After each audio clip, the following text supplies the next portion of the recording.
जज की पावर क्या है? आप ऐसे समझ लीजिए कि जिस बेल को किसी सेशन जज ने आपको नहीं दिया, हाई कोर्ट आपको उस मैटर में बेल दे सकता है। किसी भी मैटर में हाई कोर्ट को अगर उचित लगता है तो आपके खिलाफ जो कार्रवाई चल रही है उस पूरी कार्रवाई को समाप्त कर सकता है। आपके खिलाफ की गई किसी भी एफआईआर को शून्य घोषित कर सकता है, क्वेश कर सकता है। हाई कोर्ट को ऐसी असीमित पावरें हैं। किसमें? सीआरपीसी का सेक्शन 482 हाई कोर्ट को असीमित पावर देता है। कई मामलों में तो हाई कोर्ट को दी हुई पावरें सुप्रीम कोर्ट से भी ज्यादा प्रतीत होती हैं। इसे आप ऐसे समझ लीजिए कि आपकी कोई बेल सेशन कोर्ट ने खारिज की।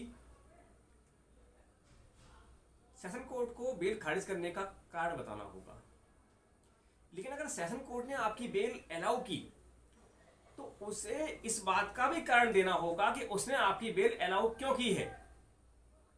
ऐसी परिस्थिति में अगर सेशन कोर्ट की अलाउ की हुई बेल के संबंध में अगर गवर्नमेंट या फरियादी पक्ष हाई कोर्ट में पिटीशन दायर करता है तो उस सेशन जज की उस ऑर्डर की फाइंडिंग को देखा जाएगा कि उसने किन आधारों पर अभियुक्त को बेल दी है।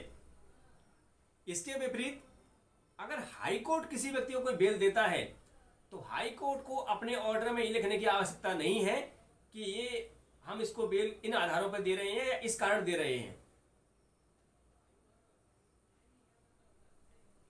हाई कोर्ट को किसी को बताने की आवश्यकता नहीं है कि किसी प्रकरण में उसने आदेश किन तथ्यों और आधारों पर दिया है। लेकिन विशेष परिस्थितियों में जब हाई कोर्ट किसी की बेल खारिज कर रहा होता है तब अभियुक्त के अधिवक्ता की डिमांड पे सामान्य तौर पे हाई कोर्ट जब बेल खारिज कर रहा होता है तो अभियुक्त के अधिवक्ता को एक समय देता है कि आप चाहें तो इस बेल को विड्रॉ कर सकते हैं। अगर आप विड्रॉ करेंगे तो आपके लिए फायदेमंद रहेगा। बेल को हाई कोर्ट में लगाने के बाद विड्रॉ क्यों किया जाता है, इस संबंध में आपको मैं छोटी सी बात बता दूं। जब आपका अधिवक्ता हाई कोर्ट में आपकी बेल के लिए आर्गुमेंट करता है और आपके आर्गुमेंट से वह जज संतुष्ट नहीं होता और आपको बेल नहीं देना चाहता है, तब आपका अधिवक्ता आपकी बेल दोबारा लगाने के हिसाब से एक अवसर की मांग करता है। अगर आपका अधिवक्ता पूरे आर्गुमेंट के साथ जज साहब से ऑर्डर ले लेता है और ऑर्डर में जज साहब पूरी डिटेल के साथ खारिज करेंगे, अगर हाई कोर्ट जज किसी बेल को खारिज करेगा और आप उसे विड्रॉ नहीं करेंगे तो जज इस बात का कारण उसमें उल्लेखित करेगा कि आपकी बेल क्यों खारिज की जा रही है। और एक बार किसी जज ने मेरिट पे आपकी बेल को खारिज कर दिया तो आप उसी जज के पास जब दोबारा बेल लेके जाएंगे तो उन्हीं आधारों पर दोबारा बेल आपकी नहीं सुनी जाएगी।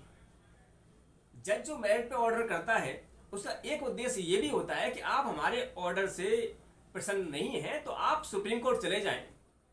सुप्रीम कोर्ट हमारे इस ऑर्डर को देख के समझ जाएगा कि हमने बेल किन आधारों पे इसको नहीं दी है, तो सुप्रीम कोर्ट को अगर उचित लगेगा तो वो आपको बेल देगा या नहीं देगा। हर व्यक्ति की स्थिति सुप्रीम कोर्ट जाने की नहीं होती है। ऐसी स्थिति में आपका अधिवक्ता उस न्यायालय से प्रे करता है कि साहब मैं इस केस को, इस बेल को यहीं विड्रॉ करना चाहता हूं। विड्रॉ करने का इतना सा ही रीजन है, हमने अगर केस विड्रॉ किया तो जज अपने ऑर्डर शीट में कुछ नहीं लिखेगा। एडवोकेट अपीयर हुए, उन्होंने कुछ आर्गुमेंट किए और इसी स्टेज पर केस को विड्रॉ कर लिया। ऐसे विड्रॉ वाली स्थिति में यह माना जाएगा कि उस अधिवक्ता ने केस को मेरिट पे डिसाइड नहीं करवाया है।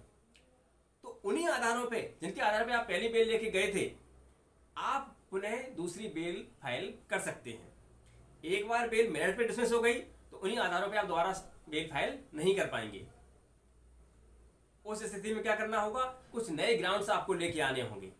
जैसे कि आपको पुलिस ने अरेस्ट किया, आपने तत्काल बेल सेशन कोर्ट में लगाई, डिसमिस हुई, हाई कोर्ट लगाई, हाई कोर्ट से डिसमिस हो गई, अब आपके पास बेल लगाने का दूसरा मौका तब होगा जब पुलिस उस केस में चार्जशीट फाइल कर देगी, या चार्जशीट फाइल होने के बाद बेल डिसमिस हुई है तो आपको मौका तब मिलेगा जब कुछ गवाहों के गवाह हो चुके होंगे और आपके फेवर की कोई बात उन गवाहों के द्वारा कही गई होगी।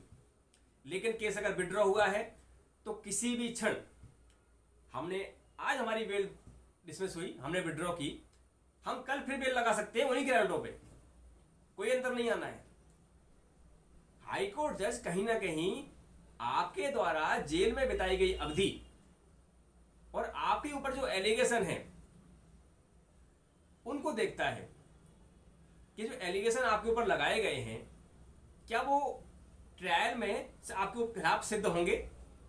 ऐसा तो नहीं कि ट्रायल 10 साल चलेगी और प्राइमा फेसी ये दिख रहा है कि केस आपके खिलाफ बनता ही नहीं है। आपने जो जिस घटना को अंजाम दिया है वो घटना आपके खिलाफ सिद्ध ही नहीं होगी, ये प्राइमा फेसी कोर्ट को दिखना चाहिए।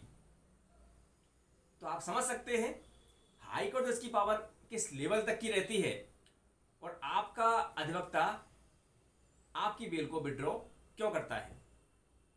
विड्रॉ वाला यही प्रोसीजर कुछ वकील सेशन कोर्ट में भी यूज करते हैं, लेकिन इसकी संख्या थोड़ी कम रहती है। इसे आप ऐसे समझ लीजिए कि एक बड़े राज्य की बात की जाए, उत्तर प्रदेश काफी बड़ा राज्य है। उत्तर प्रदेश के अंदर हाई कोर्ट की प्रिंसिपल सीट इलाहाबाद है और उसकी एक बेंच लखनऊ में लगती है। लेकिन इतना बड़ा उत्तर प्रदेश है, इतने बड़े राज्य के लिए इन दो बेंचों की उपलब्धता से न्याय प्रक्रिया कहीं ना कहीं प्रभावित हो रही है। 100-150 जजों का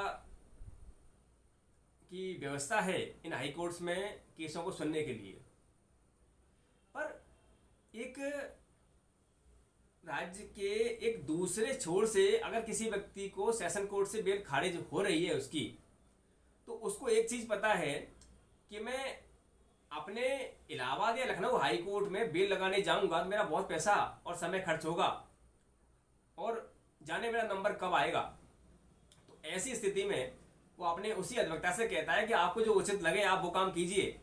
अब वो सेशन कोर्ट का अधिवक्ता है, वो अपनी पूरी पावर उसी कोर्ट में इस्तेमाल करेगा।